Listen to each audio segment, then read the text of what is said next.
Marino, and welcome back to more DML. So today we will be hatching the epic black hole dragon that we got from the latest Divine event. So this guy is a super good epic, especially for people that are of a lower player level. Obviously, he's not going to be quite as good as a legendary or a divine, but he's still a really decent epic that you can use, and he looks super cool.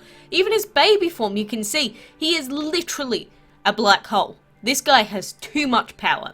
So this trainer has always felt drawn to the mysterious black hole dragon, but he can't help but feel his friend is a bit dangerous. Yeah, you don't say. If you know anything about black holes and the sort of immense power that they have, I'd be pretty terrified of having this around me also. Basically everything should have just collapsed around it, unless his body is like the strongest thing known to like mankind. But anyway, he is a fire, energy and shadow dragon, base attack 74, really high for an epic. Again, he's very similar to the Echo dragon, the Hellhound dragon and dragons like that. He is weak to quite a lot of stuff at the same time, but the thing is, because he has such a high base attack for an epic, he will do wonders in the main map. Plus, him just looking really adorable in his baby form anyway. I mean, you could babify him, take him in fights, and he's called meta. That is so meta, actually, because he is following the current meta, you know, having high base attack, shadow element. Okay, that was very unexpected, but apparently his name is also a play on words. How lovely is that? But anyway, we will level him up to around about, let's say level 15 for now. And, just getting to look at him again, he looks so cool! I do like the animations that they've been doing on dragons recently. You know, fire always looks super cool. Well, this is like fire slash, I don't know, spatial matter that we're seeing here, but I do like the dragons that have a ton of animation going on with them, but apparently it makes some people's crappy phones and that lag, so they end up having to tone down the animations a bit, but you can see it all on PC. But anywho, let's go and take this guy to a quick fight or two. What's a level 15 fight? That's close enough to level 15. My voice just broke slightly, so we've got meta, we have... Let's take DM into here, and who else should we take? Let's find another one, level 15-ish. Yeah, sure, whatever. We'll take our butterfly dragon into this as well. So if you were someone that was going to consider using this dragon, first thing that I would say is, you know, make sure you save up the scrolls that you can get from side quest map fights. Wow, I didn't even get a perfect hit. And use them to upgrade his shadow and probably his energy attacks first, because the lower you are in level, the more earth tends to be used, and that's why energy can be so good, because energy at level 6 just completely negates earth completely. So the sooner you get that upgraded, the better off he's going to be. But obviously upgrading his shadow is also going to help you immensely. The same goes with any other epic that, you know, has shadow, energy, other stuff like that. Am I going to fail this fight? No, not quite. Very close. Very, very close to failing this fight, but now we got it. We got it good. Poor little sunflower dragon got absolutely demolished. Oh, and I just realized we actually do need to build Dragon Fury for our daily quest, so this actually really isn't that bad. Let's replace the level 14 guy with someone else. Who should we replace him with? How about our pallet dragon? He's only a rare, but he tries his best. Now, as long as he's trying his best, that's all I ask for. Hopefully he doesn't immediately die, thank goodness gracious. But we should be able to build Dragon Fury off of this fight as well. I mean, they did just stone shield up, and we have nothing that we can really do against that. So as long as we build our Dragon Fury, that's all I really care about. But you see, if you don't have upgraded attacks, Earth is like, oh my god, what do I do? We are screwed. Because you just cannot get through it. If you don't have damage over time attacks like Plan or Shadow, you don't have energy to get rid of it, it's just so annoying trying to get through it all. Hopefully he doesn't get two-shot. No! No! God damn! You just had to survive one more set of attacks. Kale, you've done me bad here. You've screwed us over. Fine, let's try this again with Loga.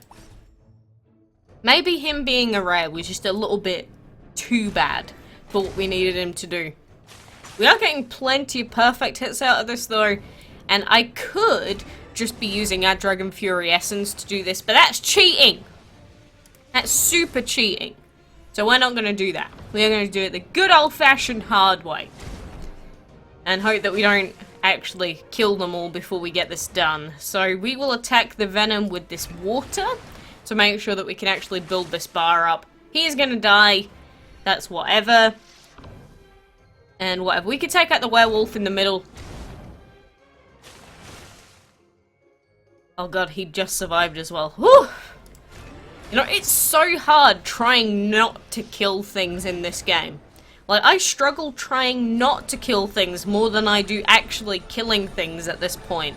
Because we, like, one-shot everything with our main team. It's when you're trying to build Dragon Fury bars and stuff that I really struggle the most. So we got a normal quest done. Achieved 55 perfect hits. Are you kidding me, are ya? That's so painfully long. I'm not doing that. But we do have our daily tasks done, which means we get another piece for the Scouty. Only 5 more pieces left to go. Not too shabsies. But Meta, I had fun using you. You may suck now. If we upgraded your abilities, I'm pretty sure you'd be a decent epic to, you know, play around with.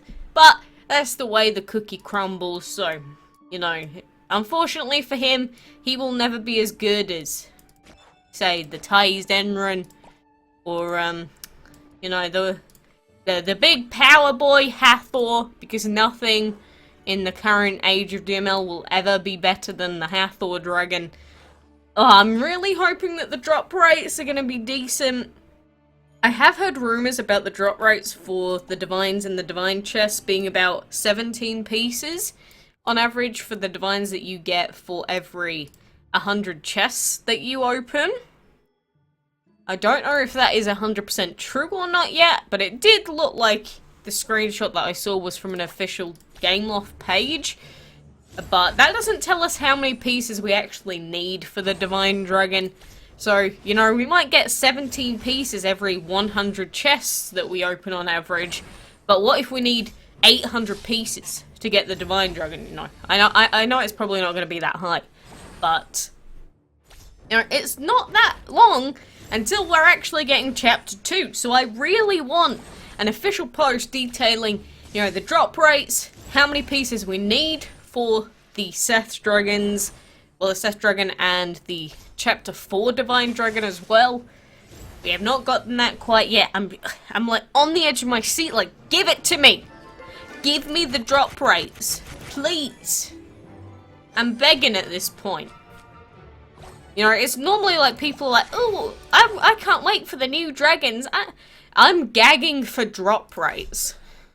Have I gotten that nerdy? I don't even know at this point. Look, I'm just trying my best in DML. We're just going through our days as we get them, hoping that the events aren't impossible to complete. I'm very happy about the weekend events that came up, giving us those bonus scarabs. That is a very good change. If we see more changes like that with little mini events that give us bonus event currency during events, that would make me a lot happier. Like, even though we got these weekend events, I want more. I want the events to be even easier. Like, if we put in a little bit more effort into certain days, but we can finish the events a lot quicker, that is what I've always wanted. And for all the things that I've complained about recently, like, you know, the Hathor Dragon, and the bottomless pits being the divine chests in general, changes like that, I am very happy about. So, I'm not just a negative Nancy all the time, although sometimes it feels like I am.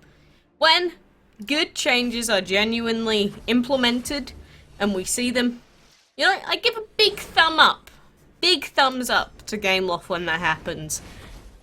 It's just some of the other questionable decisions that obviously rain on my parade a little bit, and a few other people's as well. And, you know, I saw people saying, what, you expect people that pay a lot of money to not get a really cool reward? What are you, stupid? And, you know, that makes sense because, you know, you pay more money to get better equipment. Like, you know, my PC setup is a few £1,000s worth of value. So, the fact that I spent more money and my dad and that on, you know, getting this PC set up, you know, obviously I got a much better rig than a lot of people have. Because, you know, that's how things are made. But the difference is the divines are in an RNG loot box. Which is the difference that we're getting here. Because even if you do spend money, you're not guaranteed to actually get any value out of said currency. So, my issue isn't the fact that we have to spend money. My issue is the fact that even if you do spend money, you might not even get them anyway. So you, at that point, you can't even say that they're like pay-only dragons. They are literally luck-only dragons. And I think that is where I find the issue, because it's literally like saying, hey you won the lottery today. Yay! It's like, you know, I appreciate that the lottery is a thing that changes a lot of people's lives, but when it's implemented into a competitive environment, in terms of like the arena and stuff like that in DML, that makes people feel very differently, because at that point, if you just randomly get a ton further ahead than everyone else just because you're a bit luckier, people don't like that, because it is unfair. And the less luck that you prop into your games, the more, I guess, happy overall your player base feels. Because if you have an unfair game, a lot of people just tend to drop out after not very long. That's why, you know, people tend to quit games like DML and Clash of Clans and random stuff like that very early on. Because other people are just so far ahead of them. Like, how can they ever hope to beat some of the top players in the world? They can't. So a lot of people, they just, you know, get defeatist and then they just leave, never play the game again. So, you know, if the Divine Chess can get changed to similarly to the first Divine Chess, but tweaked to be a little fairer on the drop percentages, I think that that would probably be the happiest outcome for everyone. But, you know, whether that will ever happen or not is a different question for a different day. But anyway, for now, I am gonna head off. One more reset until we get this final chest. So you know what that means? We're gonna be getting Mr. Anubis come next time. So, I'm happy. Hope you are too. Keep going in the event. Good luck. And until next time, I will see you then.